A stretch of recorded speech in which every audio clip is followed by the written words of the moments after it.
Indian mythology में राम सेतु, जिसे Adams bridge भी कहते हैं, फेथ, भक्ति और असाधारण कामों का प्रतीक है। लाइमस्टोन शोल्स का ये चेन इंडिया और श्रीलंका के बीच पॉल्क स्ट्रेट में फैला हुआ है। अपने लेजेंडरी ओरिजिन्स और एनिग्मेटिक एग्जिस्टेंस से जनरेशन से लोगों को फैसिनेट करता आ रहा है। हिंदूज के लिए एक सीक्रेट साइट माना जाने वाला राम सेतु आज भी ओ और वंडर को इंस्पायर करता है, ग्लोरियस पास्ट की एक टेंजिबल लिंक के रूप में। इसका एग्जिस्टेंस मिथोलॉजी, हिस्ट्री और साइंस को एक फैसिनेटिंग टैपेस्ट्री में जोड़ते हुए चल रहे डिबेट्स और रिसर्च को फ्यूल करता है। सदियों से राम सेतु सिर्फ एक जियोग्राफिकल लैंडमार्क से कहीं बढ़कर रहा है। यह लाखों लोगों के अटूट फेथ और एंशिएंट स्टोरीज की एंड्यूरिंग पावर को दर्शाता है। ओशन के फ्यूरी को ब्रेव करते हुए ये डेलिकेट ब्रिज दिखने वाला ब्रिज रामायण में वर्णित बुराई पर अच्छाई की जीत को एम्बॉडीज करता है। इसका एग्जिस्टेंस ही क्यूरियोसिटी को स्पार्क करता है और एक्सप्लोरेशन को इनवाइट करता है। हमें अपने आप को लेजेंड्स, साइंटिफिक हाइपोथेसिस और कल्चरल सिग्निफिकेंस में गहराई से डेल्व करने के लिए प्रेरित करता है। राम सेतु के अस्तित्व ने साइंटिफिक स्क्रूटनी को इनवाइट किया है। इसके फॉर्मेशन के पीछे के मिस्ट्रीज को जानने की कोशिश की है। जियोलॉजिकल सर्वेज, सैटेलाइट इमेजरी और अंडर वाटर एक्सप्लोरेशंस का यूज इसके कंपोजिशन, एज और ओरिजिन्स का स्टडी करने के लिए किया गया है। जहां साइंटिफिक पर्सपेक्टिव्स वैल्यूएबल इंसाइट्स प्रदान करते हैं, वहीं वे एक्स्ट्रॉर्डिनरी फिनोमेना को पूरी तरह से एक्सप्लेन करने की एग्जिस्टिंग नॉलेज की लिमिटेशंस को भी स्वीकार करते हैं। राम सेतु का यह एक्सप्लोरेशन हमें मिथोलॉजी, हिस्ट्री और साइंस के जरिए एक कैप्टिवेटिंग जर्नी पर ले जाता है। हम भगवान राम की लेजेंडरी टेल में डेल्व करेंगे, ब्रिज के फॉर्मेशन के आसपास के साइंटिफिक एविडेंस को एग्जामिन करेंगे और इसके कल्चरल और रिलीजियस सिग्निफिकेंस का एनालिसिस करेंगे। अंततः हमारा एम इस फैसिनेटिंग स्ट्रक्चर पर लाइट डालना है, जो दुनिया भर के लोगों को इंट्रीग और इंस्पायर करता रहता है।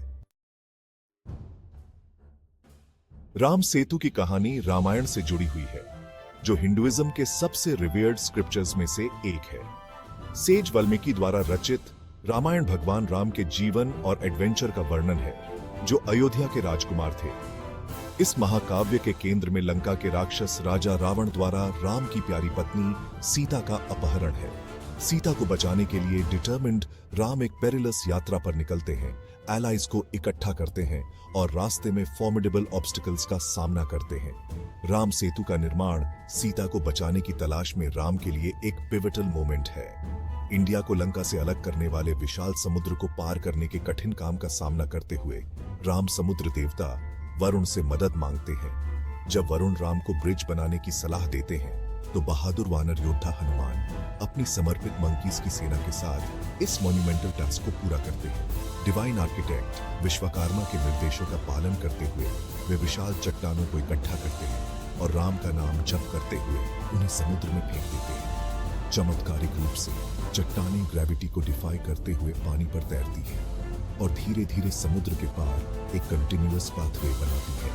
यह एक्स्ट्रॉर्डिनरी ब्रिज फेथ, भक्ति और इंजीनियरिंग इंजेन्युइटी का प्रमाण राम सेतु के रूप में जाना जाता है, जिसका शाब्दिक अर्थ है राम का पुल। इस डिवाइन इंटरवेंशन के साथ राम और उनकी सेना समुद्र पार करते हैं, अंततः रावण को जीतते हैं और सीता के साथ पुनर्मिलन करते हैं। रामायण में दर्शाया गया राम सेतु की कहानी सिंबलिज्म और एलेगरी से भरी हुई है। यह फेथ की पावर, एकता की स्ट्रेंथ और बुराई पर अच्छाई की जीत को उजागर करता है। तैरते हुए पत्थर अटूट बिलीफ का प्रतिनिधित्व करते हैं, जबकि बनारा सेना का कोलैबोरेटिव एफर्ट चुनौतियों पर काबू पाने में टीम वर्क के महत्व को दर्शाता है। यह एपिक कहानी पीढ़ियों को इंस्पायर करती रहती है, धार्मिकता, साहस और भक्ति के वैल्यूज को रीइंफोर्स करती है। राम सेतु के निर्माण की कहानी आगे और भी फैसिनेटिंग टेल्स और बिलीफ्स से समृद्ध है, जो पीढ़ियों से चली आ रही है। यह पुल, जिसे एडम्स ब्रिज के नाम से भी जाना जाता है, भारत और श्रीलंका के बीच फैला हुआ है और इसे भगवान राम और उनकी वानर सेना द्वारा बनाया गया माना जाता है। इस पुल के निर्माण की कहानी न केवल धार्मिक महत्व रखती है, बल्कि इसमें कई रहस्यमय और अद्भुत तत्व भी शामिल हैं। एक लोकप्रिय मान्यता पत्थरों पर राम के नाम के इंस्क्रिप्शन को उनके बॉयंसी का कारण बताती है। यह कहा जाता है कि जब भगवान राम के नाम को पत्थरों पर लिखा गया तो वे तैरने लगे। यह मान्यता इस बात को दर्शाती है कि भगवान के नाम में कितनी शक्ति होती है जो निर्जीव वस्तुओं को भी जीवन दे सकती है। यह माना जाता है कि डिवाइन नेम का आह्वान करके चट्टानों ने नेचर के नियमों को धता बताते हुए तैरने की क्षमता प्राप्त कर ली। यह घटना न केवल धार्मिक दृष्टिकोण से महत्वपूर्ण है, बल्कि यह वैज्ञानिक दृष्टिकोण से भी एक रहस्य है।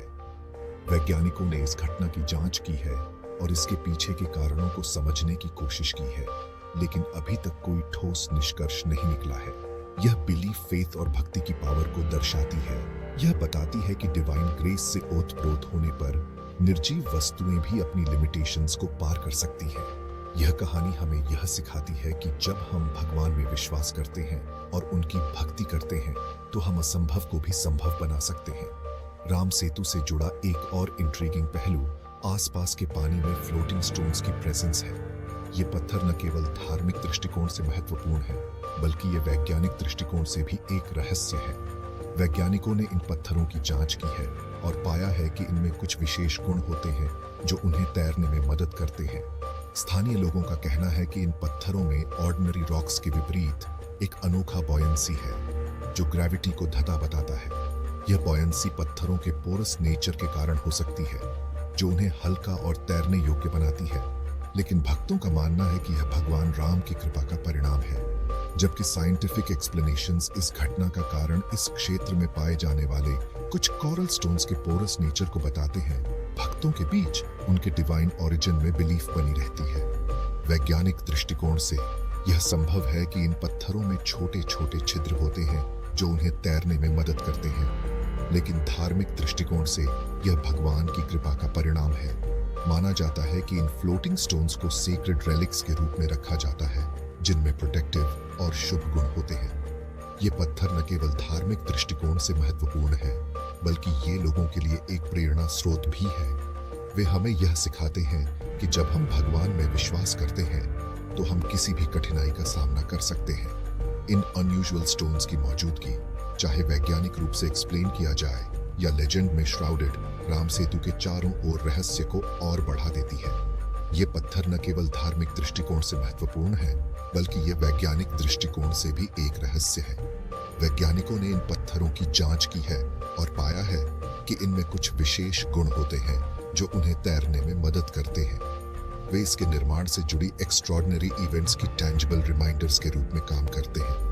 ये पत्थर न केवल धार्मिक दृष्टिकोण से महत्वपूर्ण है, बल्कि ये लोगों के लिए एक प्रेरणा स्रोत भी है। वे हमें यह सिखाते हैं कि जब हम भगवान में विश्वास करते हैं, तो हम किसी भी कठिनाई का सामना कर सकते हैं। विश्वासियों के लिए ये पत्थर केवल जियोलॉजिकल फॉर्मेशंस नहीं है, बल्कि डिवाइन एनर्जी से इम्ब्यूड सीक्रेट रेलिक्स है। ये पत्थर न केवल धार्मिक दृष्टिकोण से महत्वपूर्ण है, बल्कि ये लोगों के लिए एक प्रेरणा स्रोत भी है। वे हमें यह सिखाते हैं कि जब हम भगवान में विश्वास करते हैं, तो हम किसी भी कठिनाई का सामना कर सकते हैं।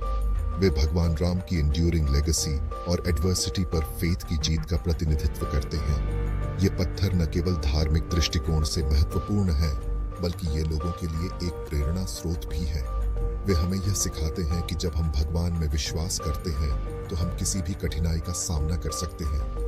राम सेतु के निर्माण और फ्लोटिंग स्टोन्स के आसपास के लेजेंड्स और बिलीफ्स फेथ की एंड्यूरिंग पावर और एक्स्ट्रॉर्डिनरी फिनोमेना में मीनिंग तलाशने की ह्यूमन टेंडेंसी को हाईलाइट करते हैं। ये कहानियां न केवल धार्मिक दृष्टिकोण से महत्वपूर्ण हैं, बल्कि ये लोगों के लिए एक प्रेरणा स्रोत भी है।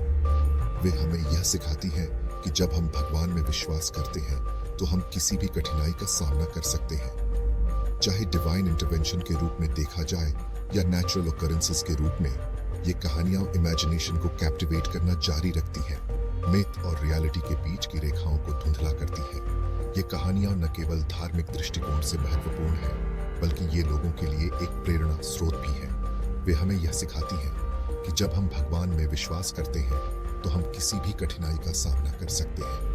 वे राम सेतु के डीप रूटेड कल्चरल और रिलीजियस सिग्निफिकेंस को दर्शाते हैं, जो इसे केवल एक जियोग्राफिकल लैंडमार्क से कहीं अधिक बनाते हैं, बल्कि फेथ, भक्ति और स्थायी बिलीफ का प्रतीक बनाते हैं। ये कहानियां न केवल धार्मिक दृष्टिकोण से महत्वपूर्ण है, बल्कि ये लोगों के लिए एक प्रेरणा स्रोत भी है। वे हमें यह सिखाती हैं कि जब हम भगवान में विश्वास करते हैं, तो हम किसी भी कठिनाई का सामना कर सकते हैं।